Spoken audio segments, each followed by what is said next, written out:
Welcome to the BrainBox podcast. BrainBox is a program of Oklahoma Humanities, a nonprofit organization that brings the scholarship of the humanities disciplines to the general public.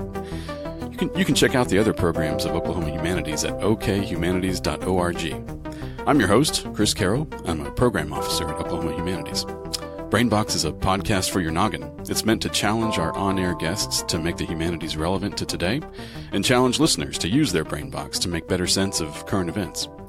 We talk with experts in humanities fields like history, philosophy, literature, and ethics, and they give informed views on the deeper historical and cultural contexts of world events. We recorded this special episode in front of a live audience at the Oklahoma City Civic Center Music Hall at Oklahoma Humanities Curiosity Fest in October 2018. I really want to thank our podcasting guru and our producer, Richard Taplin of Blacken Studios, for making the live recording possible. The sound quality in the Civic Center isn't as good as our normal studio episodes, but we hope you'll stick through it. It was a great discussion about how the world of the humanities can help us appreciate the world of Game of Thrones on a deeper level. So our guests in this episode are Dr. Becky Bruce and Dr. Sunu Kodumthara. Dr. Becky Bruce is a professor of American history at Southwestern Oklahoma State University.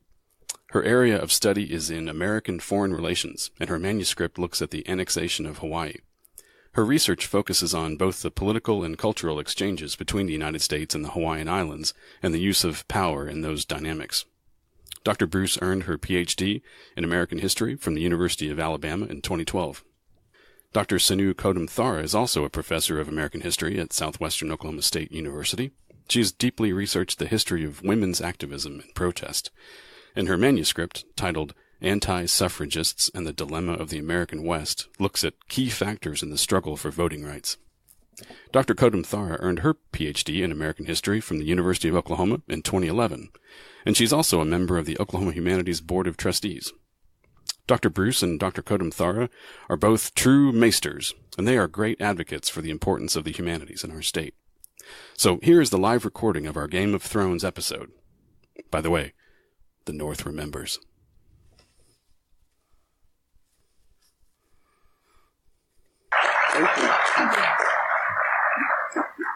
All right, so Game of Thrones. The TV writer Alison Herman recently called Game of Thrones the last piece of the TV monoculture, meaning the last show that everyone watches at the same time. Probably everybody in this room that's true of. By the way, we're going to freely discuss all possible spoilers today. So just for example, if the term Stark Targaryen love boat doesn't mean anything to you, y'all got to go. Feel free. We'll give you a minute. Yeah. I'll just say real quick, the Game of Thrones phenomenon began with the hugely successful series of novels written by George R.R. Martin under the series title A Song of Ice and Fire. Started with the first book titled A Game of Thrones in 1996. The TV show debuted in April 2011, and it's attracted a record number of viewers on HBO. It averaged 23 million viewers across all platforms for season 7. And it's won 47 Emmy Awards. It's won more Emmy Awards than any other drama in television history. So, as we all know, this show prominently features dragons, mystical priests, zombies, direwolves, but it also echoes real-world historical events. And it started conversations about the portrayal of gender and slavery and religion, and nationalism. And the humanities can help us explore all these aspects of the human experience. So we're really excited to do that today with Becky and Sunu. So you guys both teach American history. Yeah. Becky, I know you teach classes focused on diplomatic history, on the Vietnam War. Sunu, I know you also teach classes focused on women in American history and history of the American West. Let's talk about how gender is portrayed on Game of Thrones. Yeah, let's start with me. Let's start with gender. Okay. I was just going to say, I rewatched part of all of season 1, actually, to prepare for this. And there's an episode called Cripples, Bastards, and Broken Things, where we see Sansa has a conversation with her septa about, she's worried about whether she'll be able to produce a male heir. Right. In the same episode, Arya talks with Ned about how she does not want to do that. Right. And she says, that's not me. When he says, oh, you're going to marry a noble man and run his castle. This is also the episode where we meet Sam Tarly, a guy who's too cowardly to fight. And we meet a guy named Varys, who is a eunuch. So what can we learn from these gender portrayals on the show? So I think what's interesting here is you can learn all sorts of things about feminism from this show, about women's roles in the show, but you can also ask questions about perceptions of masculinity in a weird way. But you've got to be paying attention to it. One of the conversations I've had with people is that they refuse to watch the show because of how women are portrayed. And of course, if you watch the show, you know that there is every season there is some kind of sexual assault or violence against women, or Sansa who idiotly falls in love with Joffrey, but Sansa's a whole separate issue. We'll do a whole separate episode on her she's got to be separate.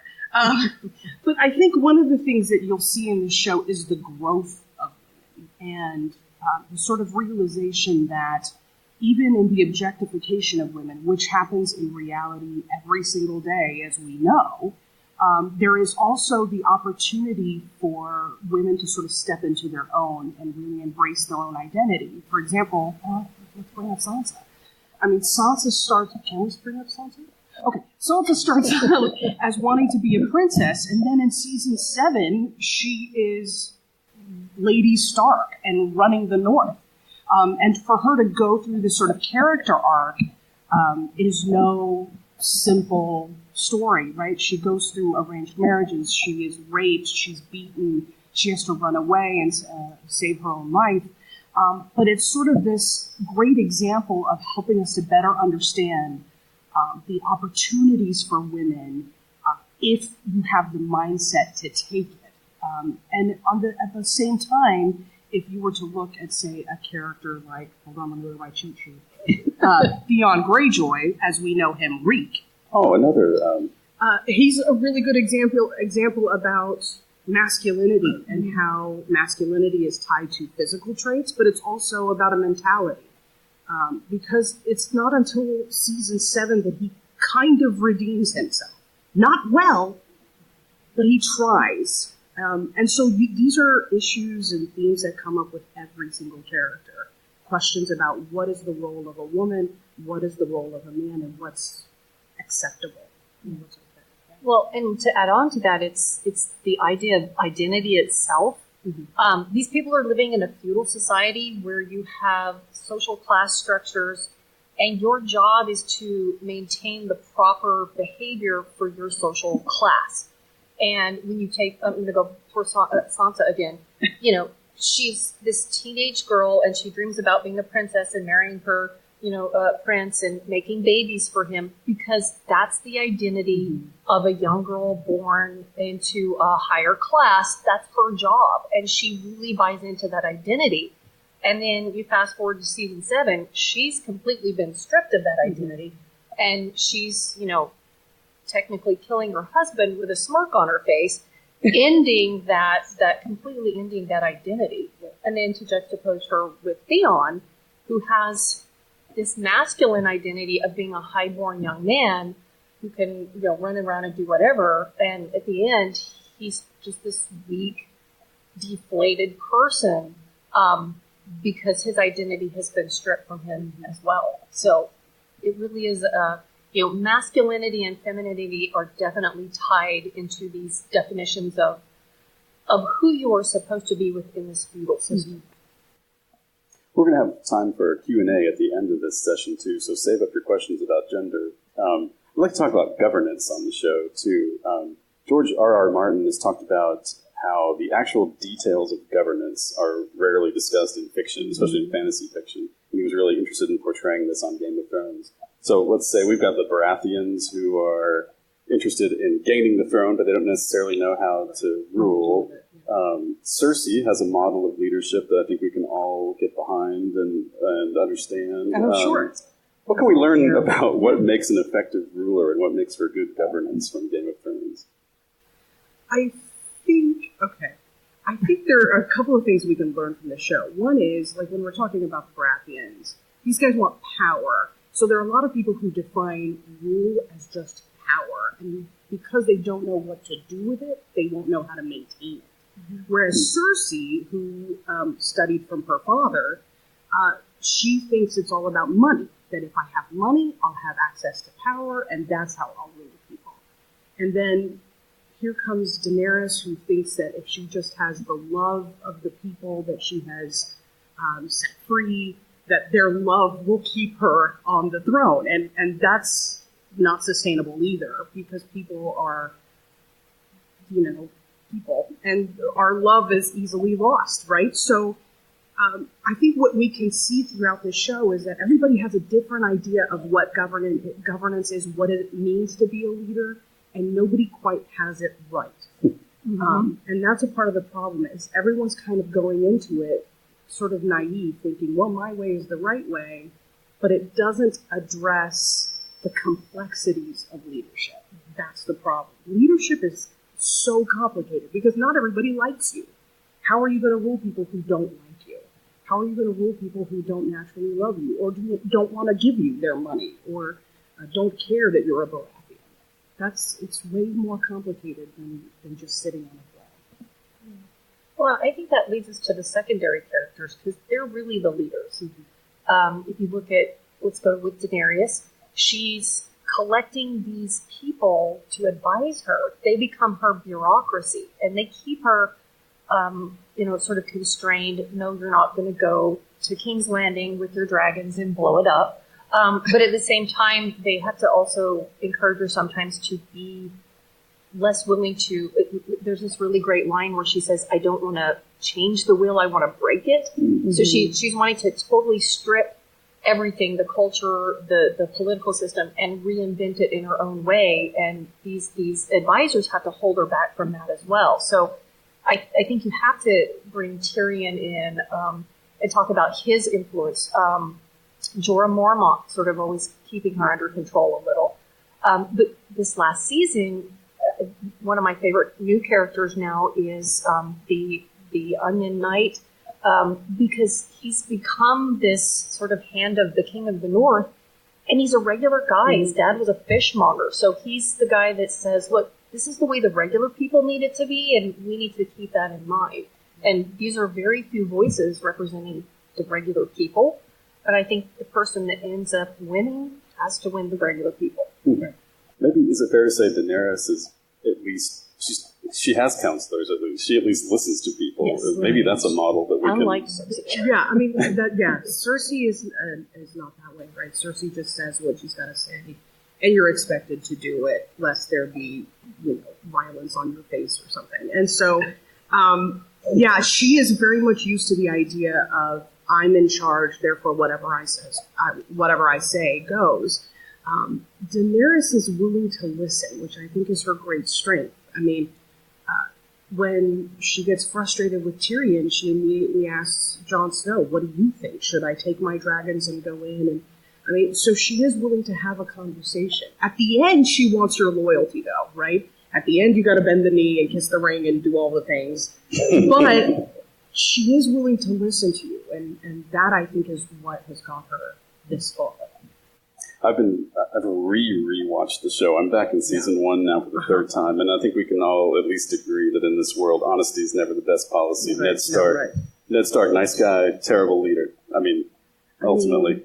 I told my sister, she only watched season 1, and she said, what should I know? She doesn't like being shocked. And I said, then don't get attached to that guy. You're just going to have to keep him at a distance. Oh, poor Ned. Let's just say that, poor Ned. I really wanted to talk to you guys about, both as American history professors, about the portrayal of slavery on the show, slavery and freedom. Do you see parallels between the way slavery is portrayed on the show and kind of the realities of American slavery? The parallels I see are really not necessarily the versions of slavery you see, but the reactions of the people to that slavery. And so if you look at U.S. Civil War, ending of slavery, and you compare that with Daenerys' experiences trying to govern over these cities that she's freed all these people in, you can see a lot of parallels. There were heavy amounts of discussions leading into our Civil War about how do we end the institution without it being abrupt, because the entire Southern economy, the entire social structure of the South is based on slavery. And if you just strip that away, what's left. And that really gave the Southerners, extreme fear. So there were conversations about maybe slowly, over a period of time, emancipating slaves so that it's a slow adjustment, which you see Tyrion attempting to negotiate with the slavers' bay men when they can't handle it. But ultimately what we did is we had a civil war and we ended it abruptly, and then everything fell apart in the South. And so then she's trying to figure out how to put that back together. And if you look at the American Civil War, Congress has to figure out how to put the South back together without that social class structure, without the economy.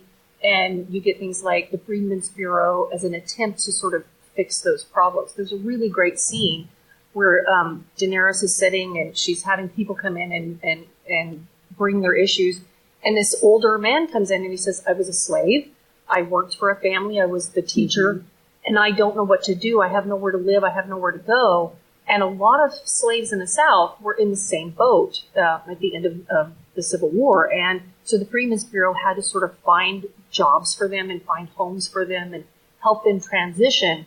And Daenerys didn't take that into consideration when she frees all these people. So you can see these parallels. I mean, there's also a question of identity here as well that we kind of miss in slave history, and that is, we expected slaves to be able to transition into free life, and it would just take, 6 months, and then we'd all be good. But, you were talking about a people who, for the most part, were illiterate and uneducated, who didn't have the type of stable family structure that everybody else could work with and live with. Their communities are different. Everything's different. And so that's a part of this question, too. If we're going to go from a slave society to a free society, that means that you are dealing with all of the layers of humanity, right? Your identity as an individual, as a family, as a community, and how you fit into the larger picture of your state and your country. And she's not ready for that. She just thinks, I'm going to set them free. They're going to love me. They're going to fight for me.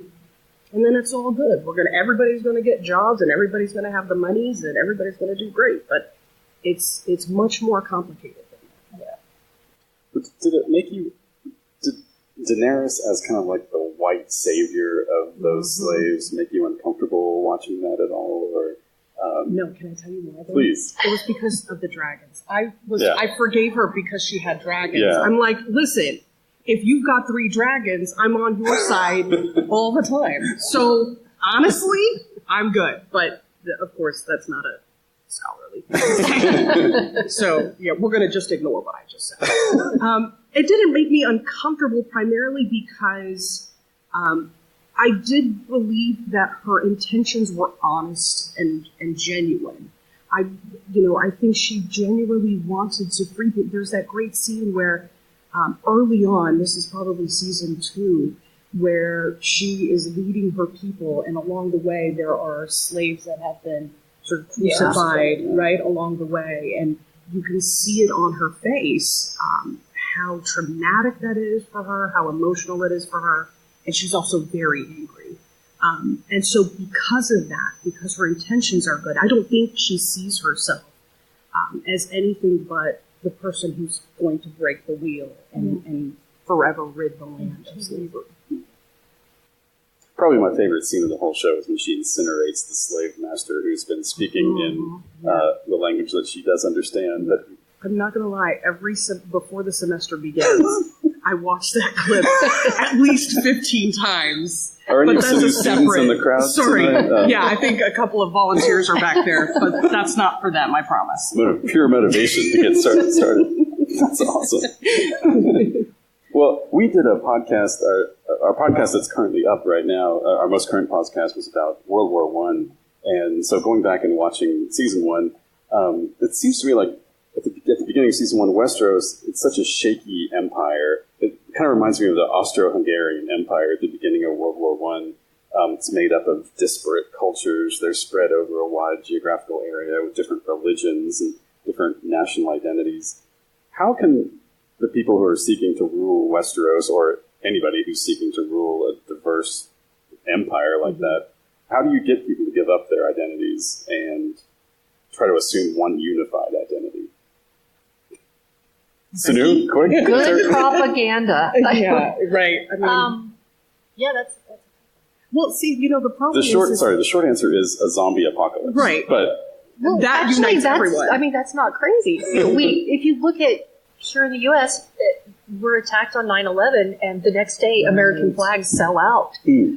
So yeah, we always unify when there's a threat outside of us, and so maybe that's right, because that's when you get the songs, and that's when you get the T-shirts and the flag pins, and right. If there's something tragic that happens, and this is not to dismiss any tragedy, but this is what tends to happen is we all sort of gather under a flag. The problem in this particular show, though, is that you have groups who are very proud of where they are. I mean, and where they're from.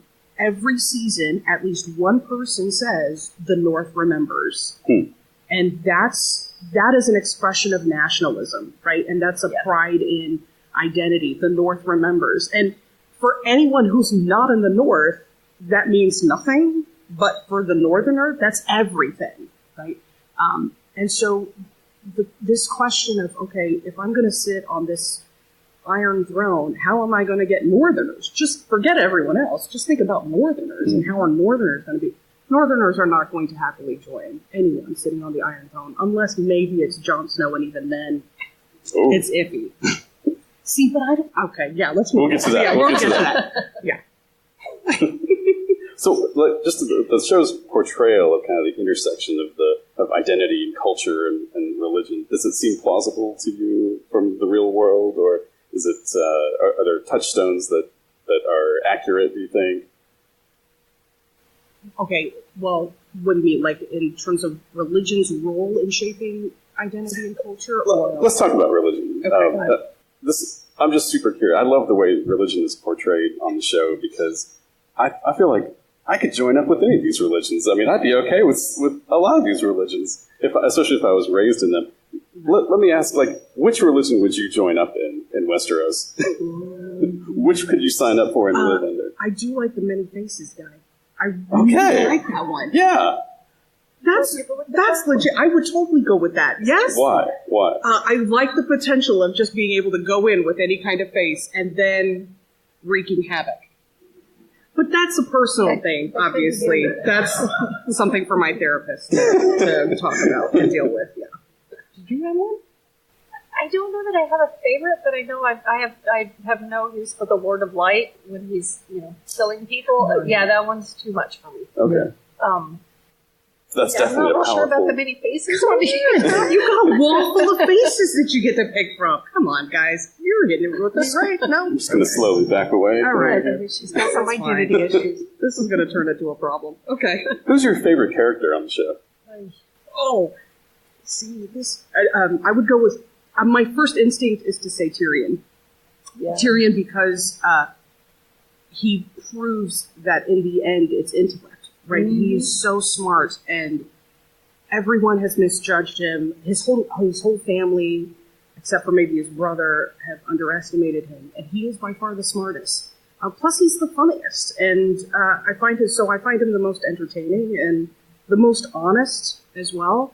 Because I think, when you get past all the drinking and the sarcasm and the brothels, all of that, what you find is a genuinely good man who really wants just to do well. And he has found a leader, as he tells her. He says, I don't believe in God, but I do believe in you.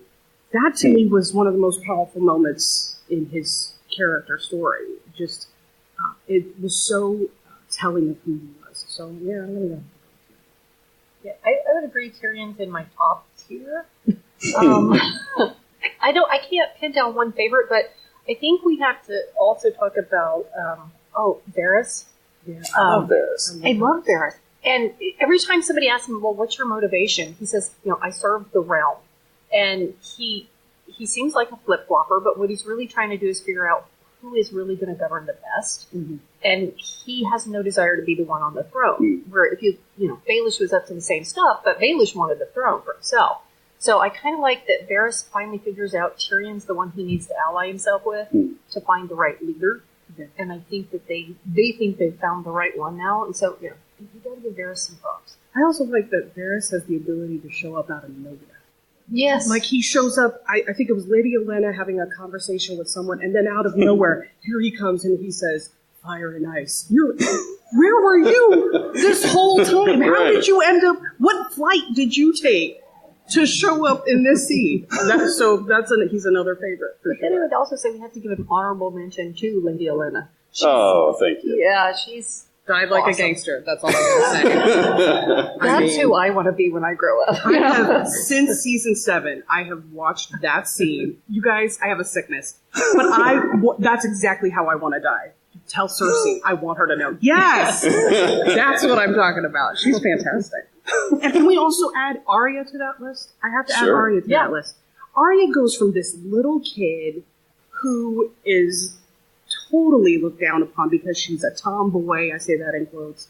And she just wants to be herself. And then suddenly she is there in the crowd and her father is executed and everything gets turned upside down. And without really anyone, I mean, there's the Hound for a little bit and there's all these people for just a little bit. It's really her. She is guiding her own decisions. She's the one making the choices. And I think for her, her most powerful moment is when she says, "I'm Arya Stark and I'm going home." Yeah. How do you not give her a medal? Chills. Yes. I mean, so Arya, okay, I'm adding Arya to that list. I'm not sure if my mother-in-law is in the audience today, but she dressed up as Arya for Halloween last year. It was some awesome cosplay. And Chris sent me the picture. She looked amazing. She looked good. So speaking of Arya, maybe we can circle back around to the discussion of gender. George R.R. Martin has said that he is a feminist. He considers himself a feminist, and he's maybe trying to portray feminist values through the show. Do you think he's succeeding? Can the show be seen as a feminist show in some ways? Yes. Can we just leave it at that? Because I don't want to talk. How? Yes. Okay. I think so. Primarily because you are now seeing women, but it's taken several seasons to get here, I will add. But especially in season 7, you have women essentially running these kingdoms. Sansa's running the North, Cersei's in King's Landing, Lady Olenna dying like a gangster. All these women who are exactly who they want to be. And that's feminism. That you are who you are without any apologies, without any explanations to anyone else. So if Sansa wants to be, as Arya said, it fit her. The title of Lady Stark fit her because that's who she is. And it's okay that she's like that. And it's okay that Arya is essentially an assassin. But these are both still strong women. And that, I think, is where feminism comes in. They are exactly who they are. They make no apologies. They're not trying to please anyone. They're doing the best they can with what they know. And that's feminism right there. And I think you have to add Brienne into that. She was yeah. always, like, she tells the story about why she liked Renly so much.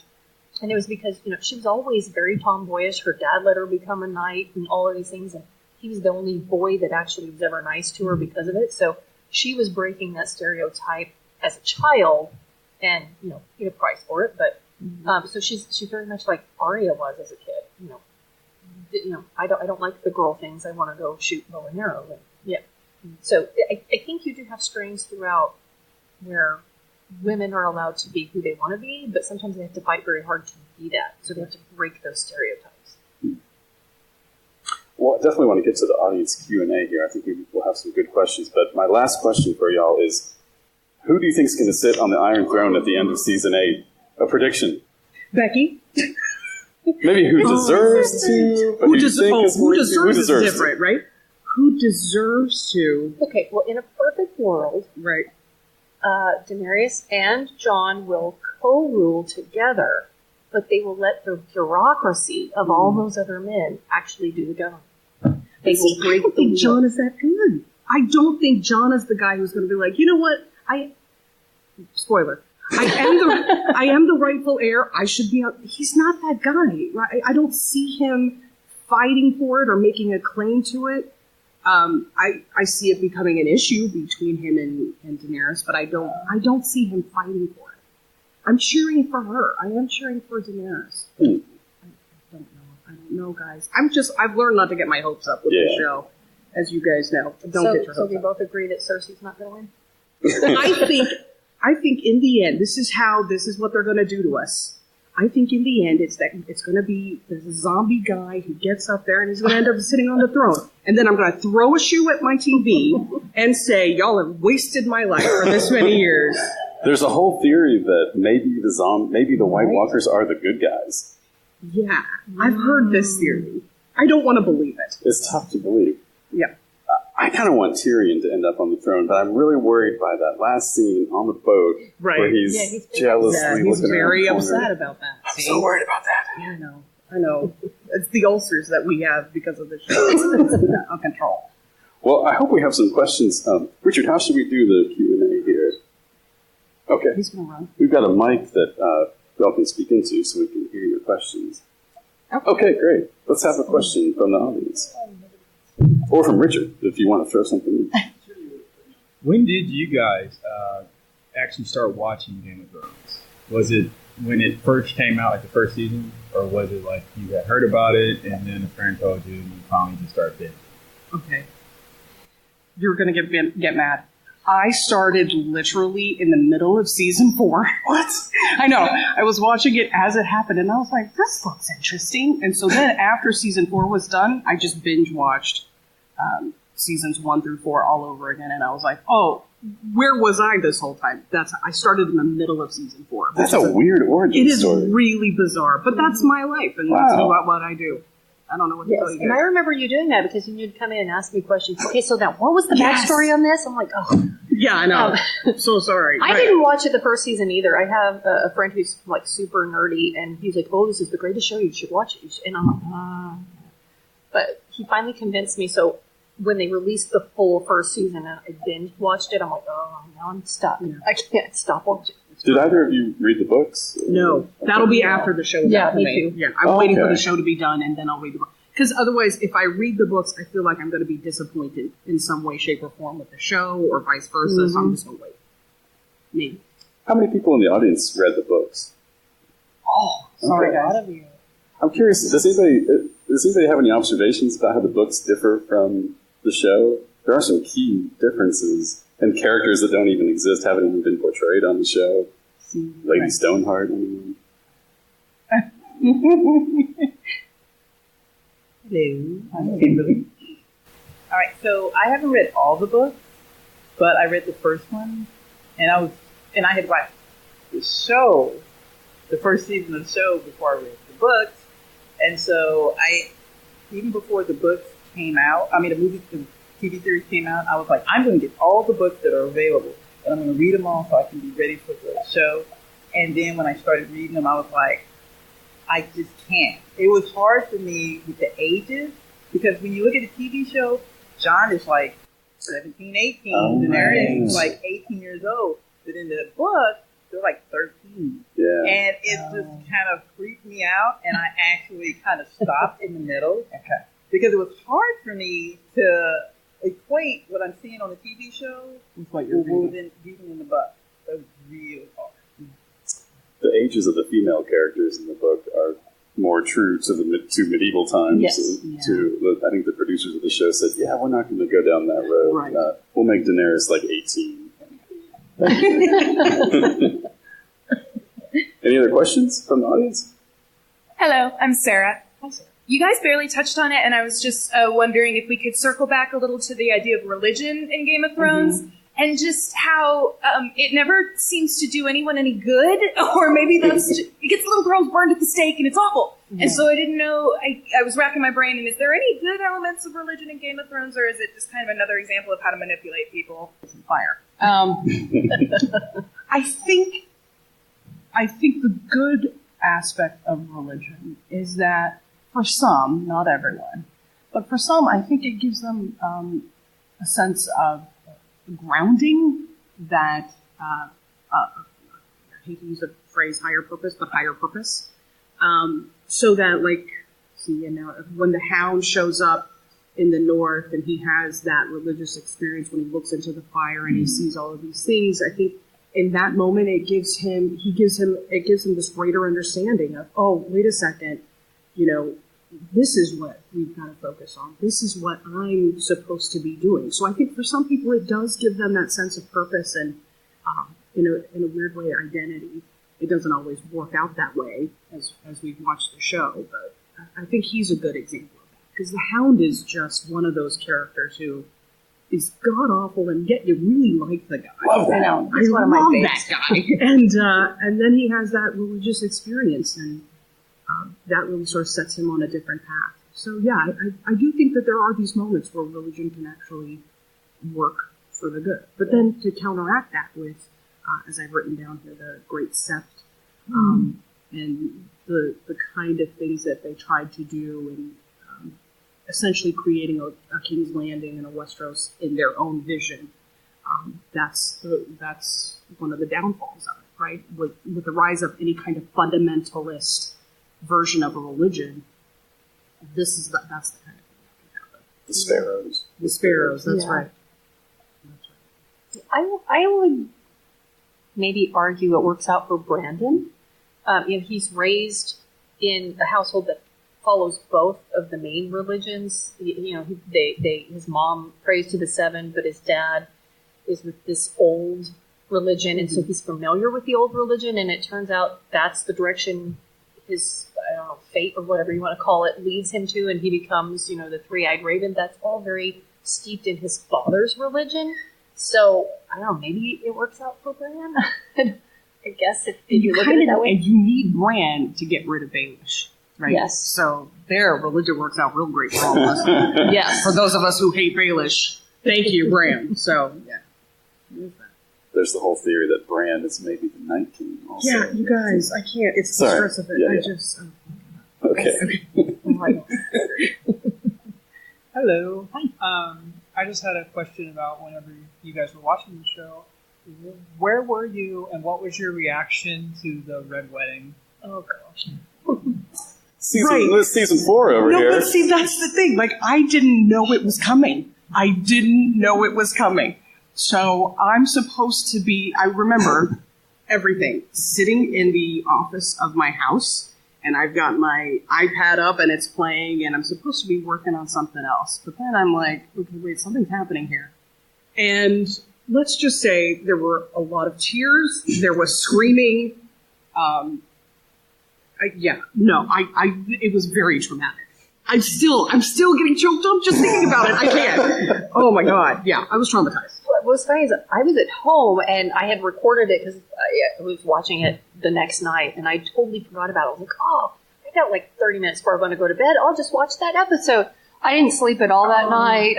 My neighbors were like, were you okay? We heard screaming. Yeah. No, it was like, couldn't deal with it. So, Can I tell you, that's the episode where my sister realized she needed to read spoilers in advance so that she would know how to handle me after I watched an episode. Because she doesn't want to watch the show, she's not interested, but she also knows that I need some kind of emotional help as I go through it. That was the episode that did it. What about when John died? I'm using air quotes. You guys, Yeah. I literally left my room crying. My sister is in the living room going, are you all right? You don't understand. He was betrayed by his brother. And so I'm making myself a peanut butter and jelly sandwich, crying like a baby. Oh, See, gosh. this is where you and I differ. I'm a skeptic, so I'm like, he's really not dead. There's no way. He can't be dead. See, but Somebody's you gonna don't, come yeah, save him. you don't have a heart. I can't, how do you watch, oh my God, and the kid with the, Kid, yeah. read the kid, that's what I'm saying. Sorry. Okay, let's move on. You got lots of questions. So I have a quick question. When Cersei's in power, and then she does her shame walk, is there something historically that you can, that you can compare that to that's happened in real life where someone's had some sort of power and has gone through something that's so shameful, but yet still maintained power or rose back to power? That's a really good question. I can't think of a specific incident, but here's what the woman's historian in me wants to say. Anytime a woman has sort of stepped out of what was acceptable for her, it always comes back with some kind of blowback, right? There's always some kind of punishment for her. And it's not in that same way, obviously, but a woman who was opinionated or a woman who says something that's not necessarily acceptable because she's a woman, and especially in this day and age of social media where you can hide behind anonymous screen names and you can call women names, derogatory names at that, that to me is our equivalent in reality, right? It is, social media is an amazing thing, but one of the problems with it is that if you dare to go outside of what is acceptable for you, I think you set yourself up for this chance of ridicule, of shame. So I can't think of one specific thing. I kind of think of Hillary Clinton during the 1992 presidential campaign, when someone criticized her for not being more of a homemaker or a stay-at-home wife, and she made some comment, just really sarcastically, but she was clearly frustrated with the conflict because she's a professional woman. She went to law school, she got a law degree, she was a lawyer, and they made a comment about being a homemaker to her, and she said, well, I guess I could have stayed home and baked cookies. And that statement was ripped apart and really became the foundation for the next 30 years of ridicule just for her. That's the kind of chances that women take in that kind of public arena. So that's what immediately came up. I'm kind of on Team Cersei a little bit in the sense that I understand her motivations every step of the way. It's like, I can totally get, except, let's make this clear, except for the incest, okay? Right. Except for that. Okay. Just so everybody's clear on that. I'm an only child, so I don't relate to it at all, but. Yeah. But you know, when they arrest the nun, is she a nun? Oh, yeah. The nun who was yelling shame with the bell. That I actually cheered for Cersei. Yes. I was like, good for you. Good for you. And then she yelled shame and she closed the door. Yes, I support that. Yeah. Ice cold. I am Shell.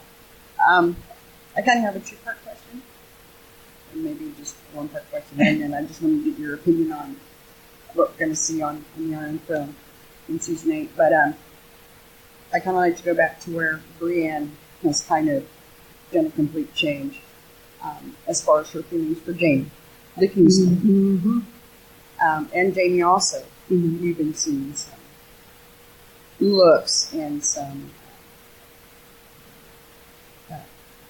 heartfelt emotions going towards Brienne also.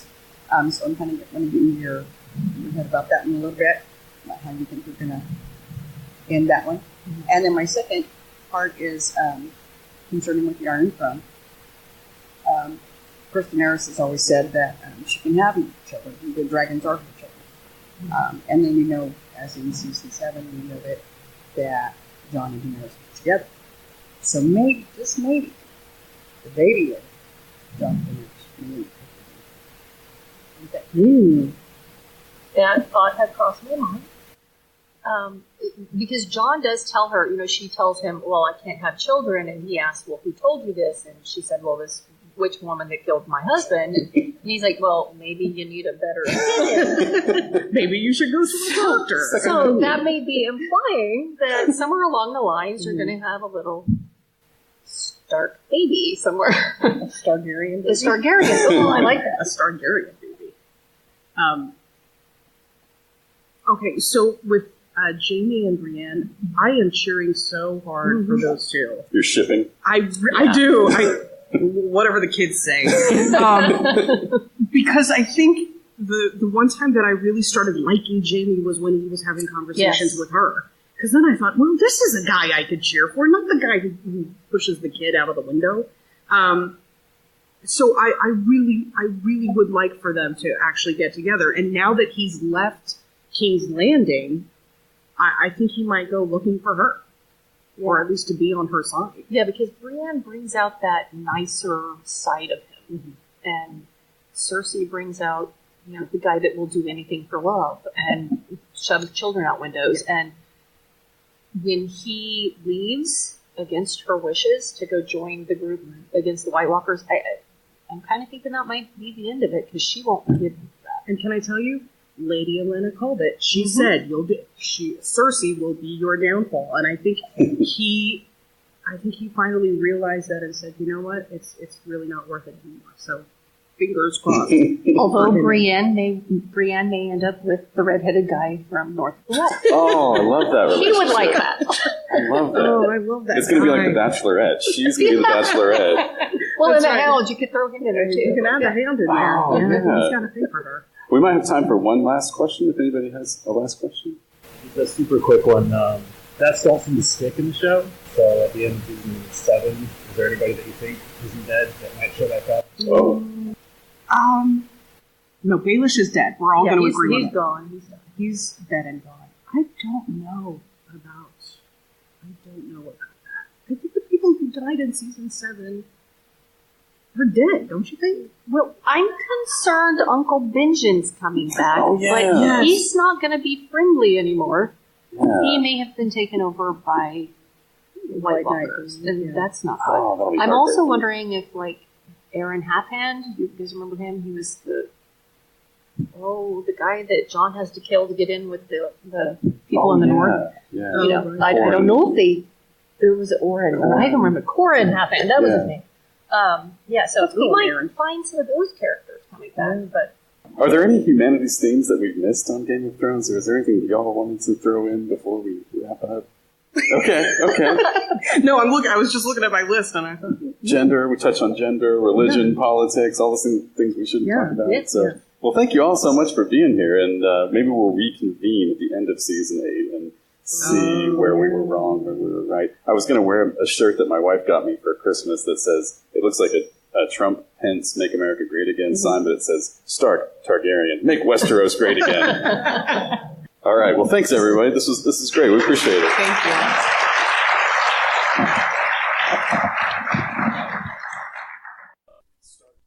Well, thank you again to Dr. Becky Bruce and Dr. Sunu Kodumthara. We encourage you to comment about what you've heard on the BrainBox podcast. You can leave comments through the Podbean app and the okhumanities.org/BrainBox website, and on social media by using hashtag BrainBoxOK. Please give us a rating, and you can also email comments and ideas for future episodes to us at brainbox@okhumanities.org. Thank you again to Blacken Studios. You can find out more about Blacken Studios at blackenstudio.com and on Facebook, Twitter, and Instagram. Our theme music was composed by Lauren Nixon, and this program is funded by Oklahoma Humanities. Any views expressed in the podcast do not necessarily represent those of Oklahoma Humanities. This has been BrainBox, a podcast for your noggin. Hodor. Hodor. Hodor.